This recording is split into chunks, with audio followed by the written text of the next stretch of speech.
A beautiful night, lots of stars, a full moon, and we don't have anything on our million-watt radar. That's going to change on Friday. We've been talking about that all week. Not tomorrow, though. Thursday morning commute looks great. 75 at 8 a.m. Lots of sunshine, so beware. Don't forget those sunglasses. Here's when the rain's going to start falling as we look at your first alert by hour. This is Friday morning. I'll have a lot more on this as we've been following this all week. Coming up in just a few minutes, it's 10 o'clock. The news starts now.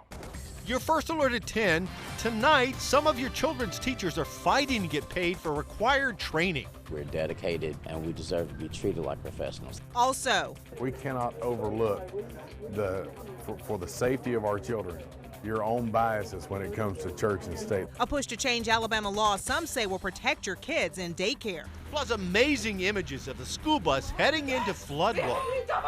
We'll tell you how the kids on the bus are doing. WAFF 48, your first alert station. You're watching WAFF 48 News. Thanks for joining us at 10. Only getting paid for half the work you're doing. How would you feel about that? Doesn't sound fair, does it? Well, that's what some Decatur City school teachers say they're facing. WFF 48's Jonathan Radford is covering this story for us tonight. Jonathan, what is this all about? Kim, this is about training Decatur City Schools wants for its middle and high school teachers. It's to learn about the A+ College Ready program, a program that's expected to help boost AP test scores. The teachers union, the Alabama Education Association, demands their members be paid for all 4 days of training, not just 2. Let's appreciate our teachers. We're doing this for the babies. They need us, but we don't want to be slapped in the face. This issue wasn't addressed at tonight's school board's work session. However, I asked the board president about the training. She told me the interim superintendent is working with the district's principals to determine what they'll do about all of this, and a decision will likely be made soon. Here's one teacher's thoughts on this whole thing. We're dedicated, we're professionals, and we deserve to be treated like professionals, and we want to be paid for the job that we do on non-contract time. Or what? Well, we will not attend the training. Now, it's still unclear whether the district is making teacher attendance mandatory for that training. This issue will likely come up at Tuesday's school board meeting. We'll be there. Mark? Jonathan, we appreciate it. New at 10 now, Alabama lawmakers unanimously passed a $6 billion education budget. WFF 48's Michael Downer tells us it could mean more money for your child's school. In a 100-0 vote, lawmakers today overwhelmingly voted to pass the state education budget out of the House today.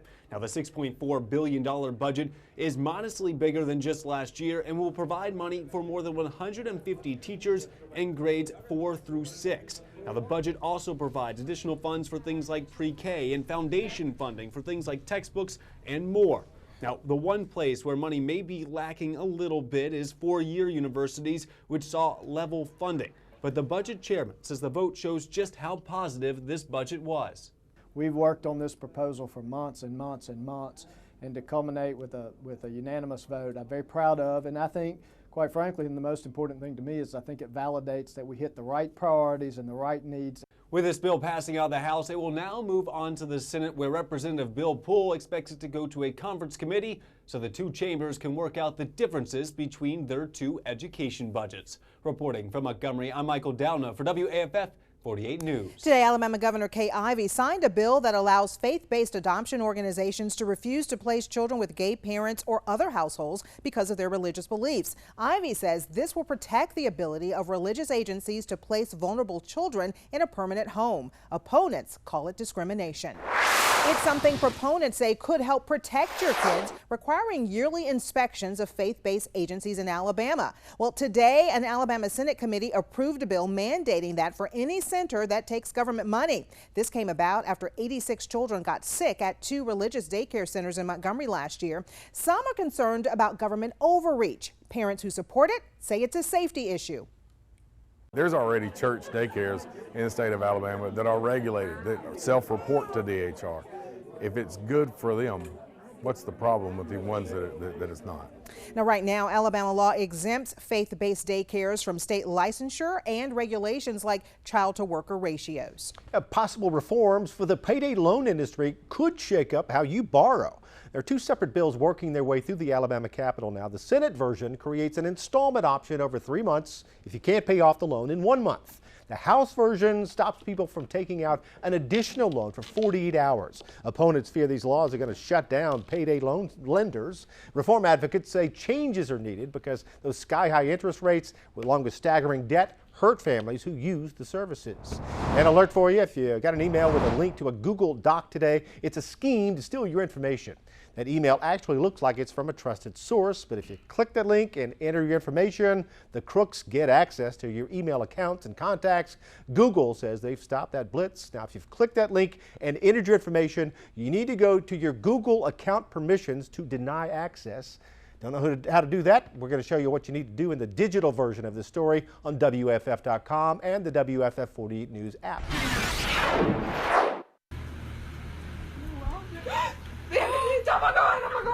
Yeah, check out this video from Louisiana. A school bus drove right into floodwaters. The driver tried to make it through before the bus tipped to the right and then got stuck. Some scary moments for those kids. Fortunately, all of the children were rescued and were told everyone is okay. Good news from the Hill. New at 10, Alabama A&M University is now a storm-ready campus.